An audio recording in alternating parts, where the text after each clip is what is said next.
नमस्कार। आज हम कक्षा 6 से रुचिरा भाग 1 से पाठ 2 शब्द परिचय का हिंदी अनुवाद व अभ्यास कार्य करेंगे।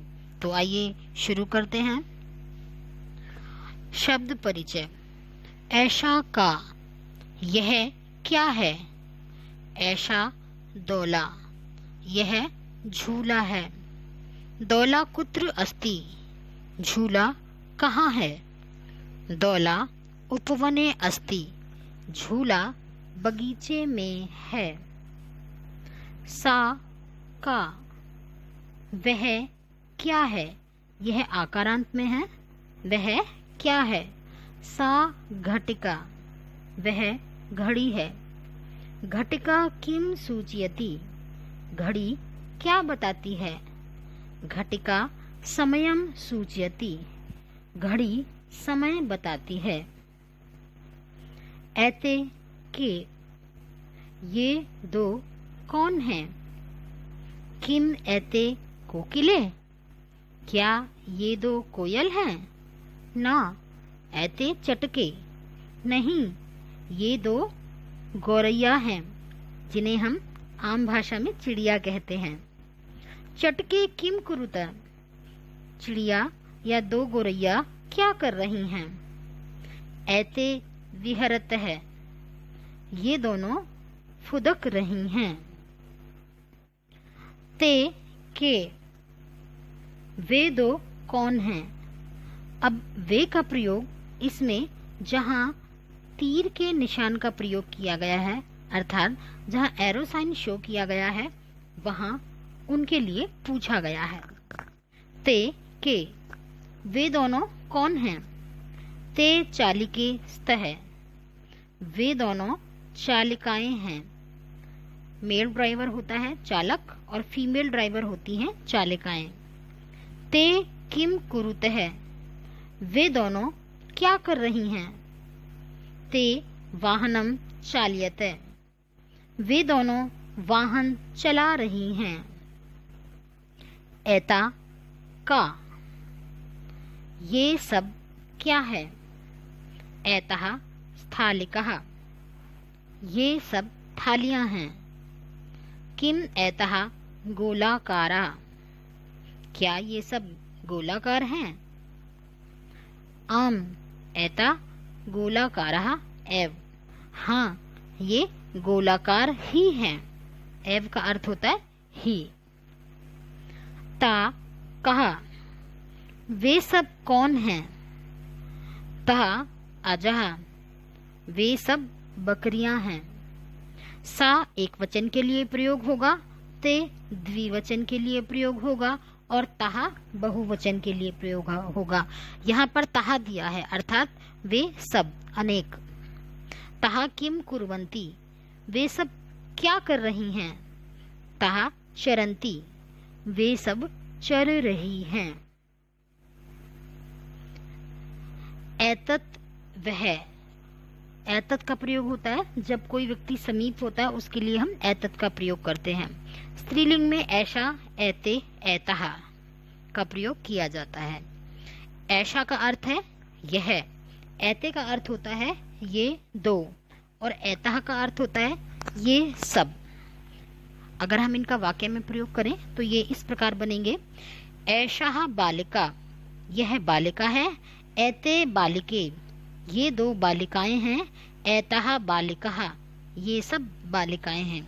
अब आप इसमें एक चीज ध्यान से देखिएगा। ऐशा और बालिका, जब हमने वाक्य प्रयोग किया ऐशा और बालिका, इसमें ना तो ऐशा के बाद विसर्ग है और ना ही बालिका के बाद, और दोनों में पीछे आ की मात्रा है। इसी प्रकार ऐते बालिके, दोनों में ते और के सिमिलर है। ऐतः बालिकः, इसमें ऐतः और बालिका दोनों के पीछे विसर्ग लगा हुआ है। तत् का प्रयोग होता है वह के लिए, जो व्यक्ति दूर होता है उसके लिए। एतत् यह जो पास होगा, और तत् वह जो दूर होगा। स्त्रीलिंग में सा ते ता, सा का अर्थ वह, ते का अर्थ वे दो, एवं तहा का अर्थ वे सब, अर्थात अनेक। यदि हम इनका वाक्य में प्रयोग करेंगे तो ये इस प्रकार होंगे। सा बालिका, सा बालिका, वह बालिका है। यते बालिके, वे दो बालिकाएं हैं। ता बालिका, ता और बालिका दोनों के पीछे विसर्ग होगा, वे सब बालिकाएं। आइए इसका अभ्यास प्रारंभ करते हैं। प्रश्न संख्या 1, भाग क उच्चारणम कुरुत, इनका उच्चारण करना है और साथ ही साथ हम इनका अर्थ भी आपको बता देंगे। छात्रा, बालिका या छात्रा। शिक्षिका, अध्यापिका, नौका, नाव। लता, बेल। पेटिका, पेटी। छुरिका, छुरी। प्रयोगशाला,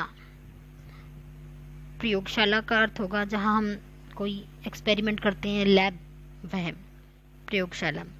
माला, माला। कलिका, कली। लेखिका, लेखक का लिंग बदलेंगे तो वो बनेगा लेखिका। इसी प्रकार सेवक का लिंग परिवर्तन करने पर सेविका और गायक का लिंग परिवर्तन करने पर गायिका होगा। भाग ख चित्राणि दृष्ट्वा पदानि उच्चारयत, चित्रों को देखकर इनका उच्चारण करना है। सूचिका, सुई। द्विचक्रिका, साइकिल। अग्नि पेटिका, माचिस। पिपीलिका, चींटी। उत्पीठिका, मेज। मापिका, स्केल या फुटा या माप करने वाला। कुंजिका, चाबी। मक्षिका, मक्खी। वीणा, सितार या वीणा। प्रश्न 2, भाग क वर्ण संयोजनम कृत्वा पदम कोष्ठक लिखत, इन वर्णों का संयोजन करके हमें लिखना है। इसमें एक पहले उदाहरण दिया है। क धन उ, धन र, धन उ, धन त, धन अह। क उ कु, र धन उ, रु, त धन अ, तह, कुरुतः। इसी प्रकार आगे बनेगा। उद्याने, स्थालिका, घटिका, स्त्रीलिंग, मापिका। पदानम विच्छेदम प्रदर्शयत, इन पदों का संधि विच्छेद करके हमें लिखना है, इनका वर्ण विच्छेद करना है हमें। कोकिले, क धन ओ, को। क धन इ, की। ल धन ए,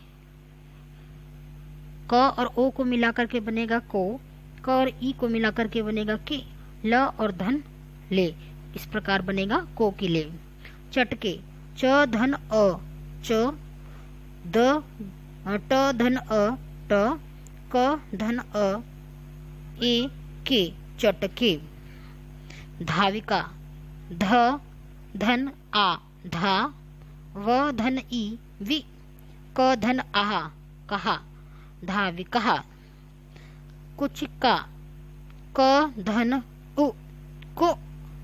च धन ई, ची। क धन आ, का, कुंचिका। खटवा, ख धन अ, ख। ट धन, अब इसमें ट के नीचे पहले से हलंत लगा हुआ है तो इसका अर्थ यह हुआ कि ट हमारा पहले से ही आधा है तो इसके साथ हम अ नहीं लगाएंगे। ट धन, व धन आ, वा, खटवा। छुरिका, छ धन उ, छु। र धन ई, रि। क धन आ, का, छुरिका। प्रश्न 3, चित्रम दृष्ट्वा संस्कृत पदम लिखत, चित्रों को देखकर संस्कृत में लिखना है कि ये क्या है। पहले हमें मेज की पिक्चर दी हुई है, हमें सिर्फ पिक्चर्स दी हुई होंगी और इनके नीचे हमें इनका लिखना है कि चित्रों को देखकर कि ये क्या है। उत्पीठिका, मेज। पेटिका, पेटी, नौका, नाव, चटका, चिड़िया या गौरैया, महिला, औरत, मापिका, फुट्टा, मापन या स्केल। वचनानुसारम रिक्त स्थानानि पूर्यत। वचनों के अनुसार हम इन्हें रिक्त स्थान में भरना है। जैसा कि आप सभी जानते हैं, ये एक वचन, द्विवचन और बहुवचन है। उदाहरण के लिए हमें दिया हुआ है लता, लते, लताः। अब इसी प्रकार आगे होंगे गीता, गीते, गीताः, पेटिका, पेटिके, पेटिकाः। अर्थात एक पेटिका, एक पेटी, पेटिके अर्थात दो पेटी, पेटिकाः अर्थात बहुत सारी पेटियां, खटवा, खटवे, खटवाः, सा, ते, ताः, रोटिका, रोटिके, रोटिकाः। अब इसमें एक वचन में होगा रोटिका का अर्थ एक रोटी, और द्विवचन में रोटिके का अर्थ होगा दो रोटियां, और रोटिकाः का अर्थ बहुवचन में होगा अनेक रोटियां। प्रश्न संख्या 5, कोष्टकात् उचितम शब्द चित्वा वाक्य पूर्यत। यथा बालिका पठति। बालिका और बालिकाः, हमें इन दोनों में से उचित शब्द को छांट करके लिखना है। क, अजय चरतः, द्विचक्रिका सन्ति, नौका चलति, सूचिका अस्ति, मक्षिकाः उत्पतन्ति। अब इसमें हमें एक चीज ध्यान देने वाली है, इसमें ऐसा है कि अगर बालिका एक बालिका होगी या द्विवचन में बालिका का प्रयोग है या बहुवचन में प्रयोग है, हमें ये देखना है। अगर यहाँ देखिए एक वचन में अगर होगा तो उसके पीछे हलंत नहीं है किसी में भी। द्विवचन में एक ही मात्रा का प्रयोग है सभी में, शब्द के अंत में एक ही मात्रा का प्रयोग है, और बहुवचन में सभी में विसर्ग का प्रयोग होगा। इसी प्रकार बालिका एक और बालिकाः अनेक, अजः, अजय, अजय दो और अजः अनेक। इसी प्रकार हमें देख करके इन्हें उचित प्रकार से लिखना है। प्रश्न संख्या 6, सा, ते, ता इत्येतेभ्यः उचितं सर्वनामं पदं चित्वा रिक्त स्थानानि पूर्यत। यथा लता अस्ति। अब हमें इनके सर्वनाम पद देख करके उचित प्रकार से लिखने हैं। तो लता के स्थान पर हम लगा सकते हैं सा, सा अस्ति। महिला धावन्ति, महिलाः, तो महिलाः ज्यादा हैं, महिला के पीछे विसर्ग लगा हुआ है, अर्थात कि अनेक महिलाएं हैं। तो हम बहुवचन में इनका क्या प्रयोग करेंगे, सा, ते, ताः। तो यहाँ पर आएगा ताः, ताः धावन्ति। सुधा वदति, सुधा एक वचन में है तो आएगा सा, सा वदति। जवनिके दौलतः, ते दौलतः। पिपीलिकाः चलन्ति, पिपीलिकाः अनेक हैं तो ताः चलन्ति। चटके कूजतः, ते कूजतः। चटका, चटके, चटकाः। तो हम तसा, ते, ता, तो हम द्विवचन में इसका प्रयोग करेंगे ते कूजतः। मंजुषात् कृतपदं चित्वा रिक्त स्थानानि पूर्यत। इस पेटिका में से हमें लेकर के उचित रिक्त स्थानों की कृत पद में पूर्ति करनी है। पुष्पमाला संति। अब पुष्पमाला है, संति के साथ तो कुछ भी आ सकता है ना। तो लेकिन हम इसमें ये देखेंगे कि हमारा कौन सा उचित है। बालक है पश्यति, बालक देखता है। लेखिका लिखती, लेखिका लिखती है। सिंहः गर्जन्ति, शेर गरजते हैं। त्रिचक्रिका चलती, तो त्रिचक्रिका चलती है। मंजुषात् कृतपदं क्रियापदम चित्वा रिक्त स्थानानि पूर्यत। अब हमें इसमें क्रियापद को देखना है। पहले हमने कृत पद के अनुसार लिखा था, अब हमें क्रियापद को देख करके यहाँ पर क्रियापद के अनुसार भरना है। कृत पद के अनुसार क्रियापद की फिलअप में भरना है हमें। तो हम क्या कहेंगे, सौम्या नृत्यति, सौम्या नाचती है। चटके विहरत, पक्षी उड़ते हैं या विहार करते हैं। बालिके गायते, बच्चे गाते हैं। छात्राः लिखन्ति, सभी छात्राएं लिखती हैं। जनाः पश्यन्ति, लोग देखते हैं। इसी प्रकार आज हमारा कक्षा 6 रुचिरा भाग 1 पाठ 2 यहीं समाप्त होता है। अगले पाठ की वीडियो लेकर हम बहुत जल्द आपको मिलेंगे। धन्यवाद।